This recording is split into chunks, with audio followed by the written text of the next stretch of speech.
আসসালামু আলাইকুম। আজকে আমি মডিফায়ার সম্পর্কে আলোচনা করব। এই মডিফায়ার কোশ্চেন আছে এইচএসসি 6 নম্বর ইংলিশ সেকেন্ড পার্টের যে 6 নম্বরে মডিফায়ার। এই মডিফায়ার এমনই এক কোশ্চেন, কোনো বইয়ে এটা সম্পর্কে ভালো কোনো আলোচনা দেওয়া নাই যাতে ছাত্রছাত্রীরা সহজে বুঝতে পারে। আজকের আমার এই মডিফায়ারের ক্লাসটি যদি কোনো স্টুডেন্টস মনোযোগ এবং ধৈর্য সহকারে ফলো করে তাহলে ইনশাআল্লাহ মডিফায়ার এসে ভালো কিছু করবে।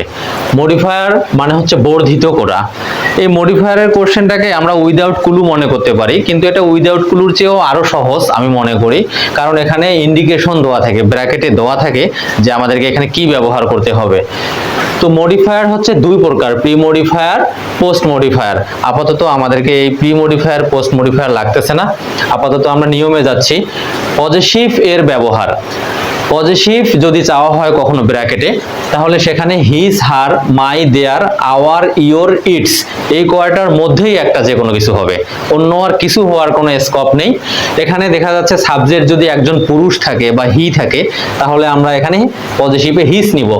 সাবজেক্ট যদি কোনো মহিলা মানুষের নাম থাকে, কোনো মেয়ের নাম থাকে বা সি থাকে তাহলে পজেসিভে হার আসবে। সাবজেক্টে যদি আই থাকে তাহলে পজেসিভ মাই আসবে। সাবজেক্টে যদি বহুবচন কিছু থাকে বা দে থাকে তাহলে পজেসিভ দেয়ার হবে। সাবজেক্ট যদি উই থাকে বা সামগ্রিক একটা কোনো কিছু বোঝায়, যেমন আমাদের দেশের মানুষ, আমাদের দেশের ছাত্রছাত্রী, এরকম আমাদের গ্রাম, আমাদের কলেজ, এই ধরনের আমাদের কিছু আসলে সেখানে সামগ্রিক বিষয়ের ক্ষেত্রে কিন্তু আওয়ার বসবে। আর সাবজেক্ট যদি ইউ থাকে তাহলে পজেসিভে ইওর বসবে। আর সাবজেক্ট যদি একটা বস্তু হয় তাহলে পজেসিভে ইটস বসবে। তবে বস্তু যদি অনেকগুলা সাবজেক্ট হয় সেক্ষেত্রে কিন্তু পজেসিভে দেয়ারই বসবে। তো আমরা একটা এক্সাম্পল দেখলেই আর কি সহজে বিষয়টা আরো ক্লিয়ার হবো। যেমন এখানে দেওয়া আছে সাব্বির ফিনিশেস, ব্র্যাকেটে দেওয়া আছে use a possessive two premodify the verb work in time, মানে সাব্বির যথাসময়ে কাজ শেষ করে। ইন টাইম মানে হচ্ছে যথাসময়, এটা একটা অ্যাপ্রোপ্রিয়েট প্রিপোজিশন। তো এখানে আমি পজেসিভে কি নিব? সাব্বির একজন পুরুষ, সাব্বির একজন পুরুষের নাম, তাহলে এখানে পজেসিভে কি হবে? হিজ হবে। এখানে যদি মিনা থাকতো, সাব্বির না থেকে যদি মিনা থাকতো তাহলে এখানে পজেসিভ কি হতো? হার হতো। ডিটারমাইনারের ব্যবহার, ব্র্যাকেটে যদি ডিটারমাইনার চাওয়া হয়, এখানে দেওয়া আছে যে use a determiner two premodify the adjective. তো ডিটারমাইনারের ব্যবহার, ডিটারমাইনার চাইলে আমরা এ, এন, দা, সাম, মেনি, ফিউ, লিটল, নো এগুলোর মধ্যে কিছু একটা হওয়ার সম্ভাবনা আছে। যেমন computer is use a determiner two premodify the adjective. এই যে কি ব্যবহার করতে বলছে সেটা হচ্ছে আমাদের মুখ্য বিষয়, বাকিগুলো দেখে আমরা মাথা খারাপ করব না। কাকে মডিফাই করতে বলছে, অ্যাডজেক্টিভকে না ভার্বকে, প্রি মডিফাই না পোস্ট মডিফাই, এগুলো আমাদের দেখার মুখ্য বিষয় না। আমরা দেখব শুধু যে কি ব্যবহার করতে বলা হয়েছে। এখানে দেওয়া আছে ইউজ দ্য ডিটারমাইনার, তাহলে অবশ্যই এগুলোর মধ্যেই কিছু একটা হবে। এখানে ব্র্যাকেটের পরে দেখা যাচ্ছে ইউ একটা ভাওয়েল, আর ইউ এর উচ্চারণটা আসছে আল্ট্রা ডিভাইস, অত্যাধুনিক যন্ত্র, তাহলে আমরা এখানে এন নিব। Computer is an ultra device, computer হলো একটি অত্যাধুনিক যন্ত্র। নিচে আরেকটি এক্সাম্পল দেওয়া আছে water has colour of its own, পানির কি কোনো রং আছে? পানির কোনো রং নেই, তাহলে আমরা এখানে নো নেব। Water has no colour of its. ইন্টেন্সিফায়ারের ব্যবহার, 99% সময়ে ভেরি বসে, বাকি 1% সময়ে সো বা মাস বসে। তাহলে এটা এত বেশি সহজ একটা মানে আইটেম, কিন্তু আমরা দেখে অনেক সময় ভয় পেয়ে যাই এত বড় লেখা দেখে। It was a hot summer day, আক্রো became use an intensifier to premodify the adjective. আমি আগেও বলছি যে কি ব্যবহার করতে বলা হয়েছে এটা হচ্ছে মুখ্য বিষয়, আমরা এটাকে বেশি ফলো করব। এদিকে কি আছে যে to premodify the adjective নাকি to postmodify the verb, এগুলো না দেখে দেখবো যে কি ইউজ করতে বলা হয়েছে। এখানে যেহেতু ইন্টেন্সিফায়ার চাওয়া হয়েছে তাহলে আমরা এখানে 99% সময়, বেশিরভাগ সময়ে কি এখানে বসবে? ভেরি। তার মানে আক্রো বিকেম ভেরি থার্স্টি। মডিফায়ারের আমি মাত্র এরকম 10 থেকে 12টা নিয়ম দিব, তাহলে মডিফায়ারের খেলা শেষ হয়ে যাবে ইনশাআল্লাহ। প্রেজেন্ট পার্টিসিপলের ব্যবহার, প্রেজেন্ট পার্টিসিপল চাওয়া হলে সেখানে ভার্ব প্লাস আইএনজি বসবে।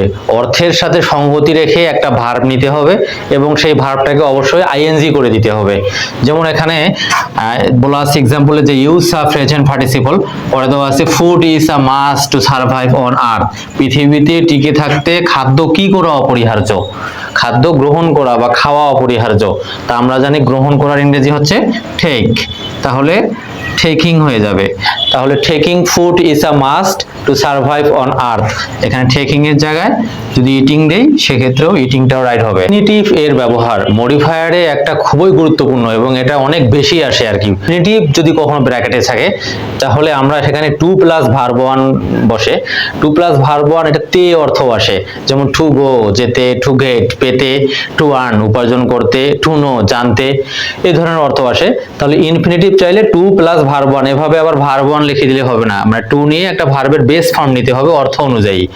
যেমন এক্সাম্পলে দেওয়া আছে যে উই লার্ন ইংলিশ, আমরা ইংরেজি শিখি, ইন দ্য এক্সামিনেশন পরীক্ষায় কি করতে, ফেল করতে নাকি পাস করতে। তাহলে এখানে আমরা আগে একটা নিয়মে টু নিয়ে নিলাম, এখন আমরা ইংরেজি শিখি পরীক্ষায় পাস করতে, টু পাস। আরেকটা এক্সাম্পল আছে যে পিপল গো অ্যাব্রোড, মানুষ বিদেশে যায়, অ্যাব্রোড মানে হচ্ছে বিদেশ, টাকা মানি মানে হচ্ছে টাকা, এখানে ব্র্যাকেটে চাওয়া হয়েছে ইনফিনিটিভ, এখানে একটা ইনফিনিটিভ কি ব্যবহার করব, আগে একটা আমি টু নেই। টাকা, মানুষ বিদেশে যায় টাকা কি করতে, খেতে না দিতে না উপভোগ করতে নাকি উপার্জন করতে। মানুষ বিদেশে যায় টাকা উপার্জন করতে, তাহলে উপার্জন করার ইংরেজি কি, earn, to earn. People go abroad to earn money. তাহলে ইনফিনিটিভ চাইলে আমরা কি নিব, টু নিয়ে অর্থ অনুযায়ী একটা ভার্ব ওয়ান নিব বা ভার্বের বেস ফর্ম যে আছে সেটা নিব। ডেমনস্ট্রেটিভ প্রোনাউনের ব্যবহার, ডেমনস্ট্রেটিভ প্রোনাউন চাইলেই চারটার মধ্যে যে কোনো একটা কিছু হবে, দিস, দিস, দ্যাট, দোস, এই চারটার মধ্যে কখন কি হবে, যদি কোনো একটা বস্তুকে নির্দেশ করে তাহলে দিস হবে, যদি অনেকগুলো বস্তুকে নির্দেশ করে তাহলে এই দিস হবে, যদি যে অর্থ আসে বা দূরের কোনো একটা বিষয়কে নির্দেশ করে বা অতীতের কোনো একটা বিষয়কে নির্দেশ করে তাহলে দ্যাট হবে, আর অনেকগুলো ব্যক্তির ক্ষেত্রে দোস হবে। তাহলে এক্সাম্পলে দেওয়া আছে environment refers to many important elements, পরিবেশ অনেকগুলো উপাদানকে নির্দেশ করে। Use a demonstrative pronoun to premodify the noun, আমি কি এত বড় লাইন ফলো করব নাকি কি ব্যবহার করতে বলা হয়েছে সেটা দেখব। এখানে বলা আছে যে ইউজ আ ডেমনস্ট্রেটিভ প্রোনাউন, তাহলে অবশ্যই এই চারটার মধ্যেই যে কোনো কিছু একটা হবে। তো আমি ব্র্যাকেটের পরে লক্ষ্য করব যে কি আছে, ব্র্যাকেটের পরে সবসময় লক্ষ্য করব যে কয়টা জিনিস আছে, কয়টা বিষয় আছে, কয়টা কোনো ব্যক্তি আছে নাকি। এখানে দেখা যাচ্ছে ব্র্যাকেটের পরে দেওয়া আছে এলিমেন্টস, এলিমেন্টস বলতে অনেকগুলো উপাদান, তাহলে অনেকগুলা উপাদান বলতে অনেকগুলো বস্তু, তাহলে কি এই দিশ হবে নাকি এই দিশ হবে, এটা একটা বস্তু হলে এই দিশ হবে, আর যেহেতু অনেকগুলা এই জন্য এই দিশ হবে। এখন একটা এনবি আছে, এনবি বলতে বিশেষ দ্রষ্টব্য, নোটা বেন, দোজ হু, দোজ হু মানে হচ্ছে যাহারা বা যারা, দেখা যাচ্ছে এটা একটা রিলেটেড ওয়ার্ড, এখানে দোষের পরে যদি কিছু চাওয়া হয় তাহলে সেখানে হু হবে, আর হু এর আগে যদি ফাঁকা যে ডেমনস্ট্রেটিভ প্রোনাউন চাওয়া হয় তাহলে দোষ হবে। আশা করি বিষয়টা ক্লিয়ার সবাই। কোয়ান্টিফায়ার এর ব্যবহার, এটিও একটি খুবই গুরুত্বপূর্ণ নিয়ম। যে কোনো সংখ্যা কোয়ান্টিফায়ার চাইলে যে কোনো সংখ্যা 1 2 3 4 5 6 7 8 9 10 প্রয়োজন অনুযায়ী, সাম, মেনি, ফিউ, লিটল এগুলো বসে।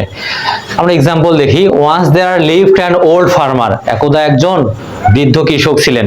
হি হ্যাড কতগুলা সন্স, সবসময় যে ঝগড়া করতো, ওই কৃষকের কতজন ছেলে ছিল, ওই কৃষকের 4 জন ছেলে ছিল। আমরা যে ইউনিটি যে স্ট্রেংথ গল্প, সেই গল্প জানি যে সেই বৃদ্ধের 4 জন ছেলে ছিলেন।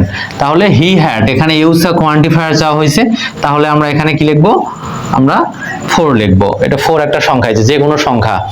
অল হিজ সন্স ওয়ার কোয়ারেলসাম, তার সব ছেলেরাই ছিল কি কলহপ্রিয়। আরেকটা এক্সাম্পল দেই, আই স্টুডেন্ট হ্যাজ, এখানে ইউজ আ কোয়ান্টিফায়ার, পরে আছে ডিউটিস, ব্র্যাকেটের পরে আছে ডিউটিস। ডিউটিস বলতে এখানে কি একটা দায়িত্ব কর্তব্য নাকি অনেকগুলা, এখানে দেখা যাচ্ছে ডিউটিস আছে অনেক দায়িত্ব কর্তব্য, মানে এটা বহু বচনে আছে, তাহলে আমরা এখানে কি নিব, I student has many duties, এখানে মেনি আনসার হইলো। মডিফায়ারে যখন যদি কখনো ব্র্যাকেটে অ্যাডভার্ব চাওয়া হয় যে অ্যাডভার্ব ব্যবহার করতে হবে, তাহলে regularly, daily, usually, properly, slowly, quickly, very well, হাজার হাজার অ্যাডভার্ব আছে এরকম, এলওয়াই যুক্ত ওয়ার্ড বা এলওয়াই ছাড়াও এরকম অ্যাডভার্ব আছে অনেকগুলা। আমরা দেখব মানে বিশেষ করে এলওয়াই যুক্ত ওয়ার্ডগুলো বেশি ব্যবহৃত হয়। তাহলে এক্সাম্পলে দেখি, we have to learn English, আমাদেরকে ইংরেজি শিখতে হবে। ইউজ অ্যান অ্যাডভার্ব, কেমন করে ইংরেজি শিখতে হবে, কেমন ইংরেজি শিখতে হবে, to touch the pinnacle of success, সফলতার চূড়া স্পর্শ করতে আমাদেরকে কেমন করে ইংরেজি শিখতে হবে। We have to learn English properly, properly নিতে পারবো আমরা এখানে। বা রেগুলারলিও কিন্তু নেওয়া যাবে। রেগুলারলি আমাদেরকে নিয়মিতভাবে ইংরেজি শিখতে হবে। তো এরকম ভাবে দেখা যাচ্ছে যে অর্থের সঙ্গে সঙ্গতি রেখে আমাদেরকে যে কোনো অ্যাডভার্ব নিতে হবে যদি এখানে ইউজ অ্যান্ড অ্যাডভার্ব চাওয়া হয়। এখন আমি দেখাবো প্রিপোজিশনাল ফ্রেজের ব্যবহার। এটিও পরীক্ষাতে খুব কমই আসে, তারপরও আমরা শিখে রাখবো। প্রিপোজিশন যুক্ত ওয়ার্ড যেমন in the long run, at the same time, on the other hand, এগুলো বসে। আরো অন্যান্য আছে, যেমন এক্সাম্পলে দেখি, আ সিনার, একজন পাপী, উইল সাফার মানে ভোগান্তির শিকার হবে।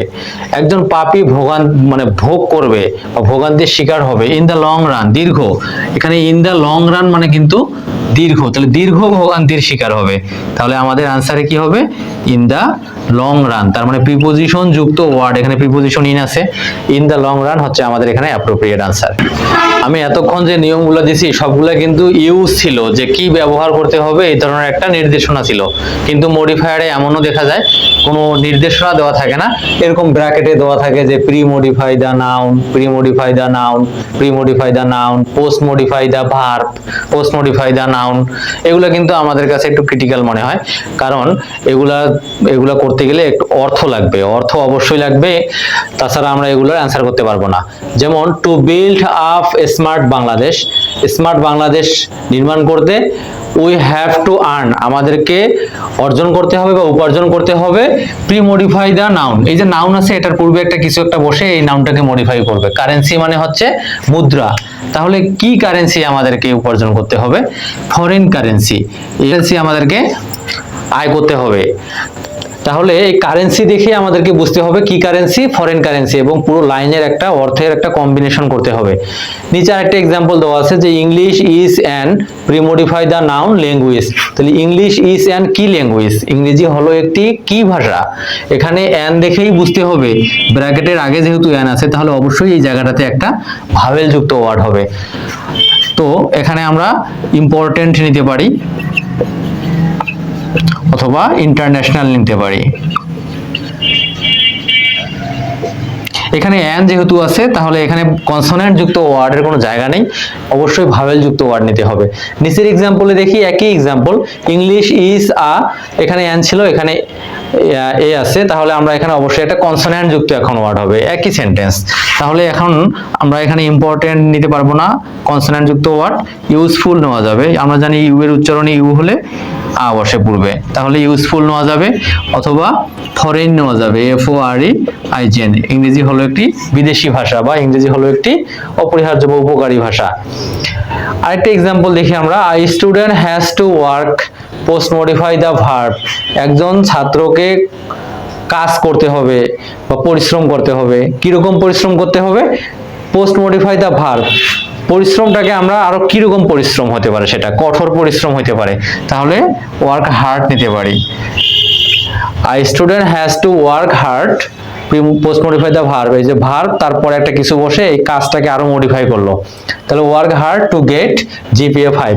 তাহলে আমরা কি বুঝলাম, যে যদি ইউজ থাকে, ইউজ থাকলে আমার যে নিয়ম ইতিমধ্যে দিয়েছি এই নিয়মগুলো থেকে অবশ্যই কমন হবে। আর যদি এরকম শুধু দেওয়া থাকে যে pre modify the noun, post modify the verb, তাহলে এটাকে আমরা একটা ব্ল্যাঙ্ক মনে করব, শূন্যস্থান মনে করে আমরা অর্থ অনুযায়ী এখানে যে ওয়ার্ডটা বসার উপযোগিতা রয়েছে সেই ওয়ার্ডটা আমরা বসাবো। আশা করি আমার এই মডিফায়ারের ক্লাসটা আপনাদেরকে অনেক ভালো লাগবে। আপনাদের যদি এই ক্লাসটা থেকে কিছু শিখতে পারেন তাহলে আমি নিজেকে ধন্য মনে করব।